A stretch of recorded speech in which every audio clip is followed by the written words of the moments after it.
the explosion is already over. The blinding flash has faded. The silence feels almost peaceful. But taking just one step into a highly radioactive nuclear zone could expose your body to something you can't see, smell, or hear. And that's exactly what makes radiation so terrifying. Your biggest enemy isn't chasing you, it's already passing straight through you. Unlike fire or poison, radiation doesn't have to touch your skin to cause damage. Tiny invisible particles and powerful energy waves can pass through your body, striking the cells that keep you alive. The first thing you notice probably won't even be pain. In fact, many people exposed to dangerous levels of radiation feel completely normal at first. That's the trap. Your body can already be suffering damage while you have no idea anything is wrong. Think of radiation like an invisible hailstorm. Instead of hitting your clothes, it hits your DNA. Every second, billions of cells inside your body are dividing, repairing and replacing old ones. Radiation interrupts that process. It damages the genetic instructions inside your cells, making it impossible for many of them to function normally. Some cells repair themselves, others die, and some become so badly damaged that they begin growing uncontrollably years later, increasing the risk of cancer. But that depends entirely on how much radiation you've received. A small dose might cause no noticeable symptoms at all. A very large dose can begin affecting your body within hours. If you're fascinated by the incredible ways the human body responds to extreme situations, make sure you subscribe. We've got many more unbelievable stories coming up. One of the first systems to suffer is your digestive system. The lining of your stomach and intestines is constantly replacing itself with fresh cells. Because these cells divide so quickly, they're especially vulnerable to radiation. Within hours of a severe exposure, nausea may begin. Then, vomiting, extreme fatigue, loss of appetite. It's your body's first warning that something is very wrong. Meanwhile, deep inside your bones, another invisible battle has already started. Your bone marrow is responsible for producing new blood cells every single day. Red blood cells carry oxygen, white blood cells fight infections, platelets help your blood clot after injuries. Radiation attacks the rapidly dividing stem cells inside the bone marrow. As these cells die, your body slowly loses its ability to replace the blood cells it desperately needs. At first, nothing seems unusual, but over the following days, white blood cell levels begin falling. Your immune system weakens. Even ordinary bacteria that were harmless yesterday can now become dangerous. A simple infection, one your body would normally defeat without you even noticing, can suddenly become life-threatening. Then comes one of the strangest stages. Some people actually begin feeling better. Doctors call this the latent phase. The nausea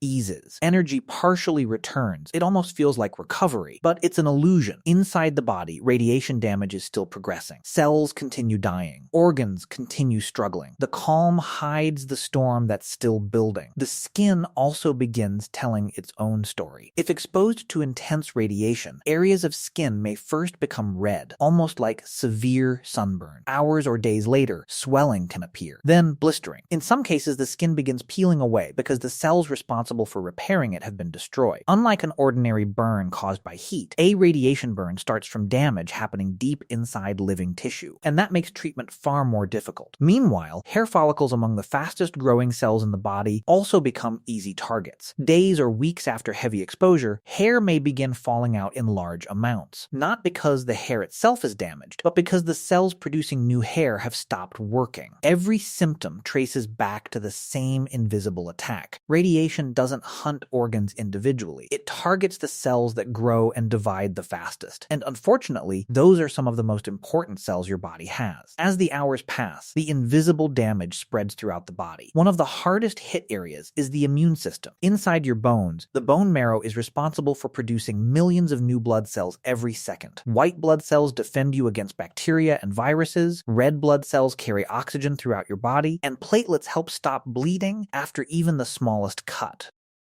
Radiation attacks the stem cells that create all of them. At first, you may not notice anything unusual, but over the following days, blood cell counts begin dropping dramatically. Your body slowly loses its ability to defend itself. A tiny scratch, a common cold, or bacteria that normally live harmlessly on your skin can suddenly become life-threatening because there simply aren't enough white blood cells left to fight them. Doctors often place patients with severe radiation sickness in highly sterile hospital rooms, not because the room is dangerous, but because the outside world has become dangerous to them. Meanwhile, the digestive system continues breaking down. The lining of your stomach and intestines constantly replaces itself every few days. Since those cells divide so quickly, they're among radiation's favorite targets. As the damaged cells die faster than they can be replaced, the stomach and intestines begin losing their protective lining. Severe nausea becomes persistent. Vomiting becomes frequent. Diarrhea can become uncontrollable. In the most serious cases, internal bleeding begins because the tissues can no longer repair themselves. Your body is literally struggling to rebuild itself. Another surprising victim is your skin. People often think radiation burns look exactly like burns caused by fire. They don't. A thermal burn damages the skin from the outside inward. Radiation damages living cells from the inside outward. At first, the skin may simply look red, almost like a bad sunburn. Hours or days later, swelling appears. Then blisters. In severe exposures, layers of skin can begin peeling away because the cells responsible for repairing damaged tissue have been destroyed. Healing becomes incredibly slow. Hair follicles are also among the fastest growing cells in the body. Because of this, they absorb radiation damage very quickly. Days or weeks after a high dose exposure, hair may begin falling out in large patches. Not because the hair itself has been burned, but because the tiny cells producing new hair have died. Radiation doesn't choose targets. It simply affects whichever cells are dividing the fastest. Then comes one of the cruelest parts of radiation sickness, the latent phase. After the initial nausea and vomiting disappear, many people begin believing they're recovering. Extremely high doses can overwhelm every major organ system. Radiation also affects parts of the body people rarely think about. The eyes, for example. The lens inside each eye contains delicate cells that are highly sensitive to radiation. Months or even years after exposure, cataracts may gradually develop, making vision cloudy. The reproductive organs are equally vulnerable. Because sperm and egg cells divide rapidly, high radiation doses can reduce fertility or, in severe cases, cause permanent infertility. Perhaps the most frightening consequence isn't immediate at all. It's what happens years later. Radiation damages DNA. Sometimes that damage is repaired correctly. Sometimes the damaged cell dies. But occasionally, the damage remains. Years or even decades later, that single damaged cell can begin dividing uncontrollably, leading to cancers such as leukemia or thyroid cancer. This is why survivors of major nuclear accidents are often monitored for the rest of their lives. History provides heartbreaking examples. Following the Chernobyl disaster in 1986, dozens of firefighters and emergency workers rushed toward reactor number 4 without fully understanding the radiation levels they were facing. Many believed they were simply putting out an ordinary fire. Protective suits don't stop radiation completely. Their main purpose is preventing radioactive dust from entering the body through breathing or contaminated clothing. So, what really happens to a body inside a nuclear zone?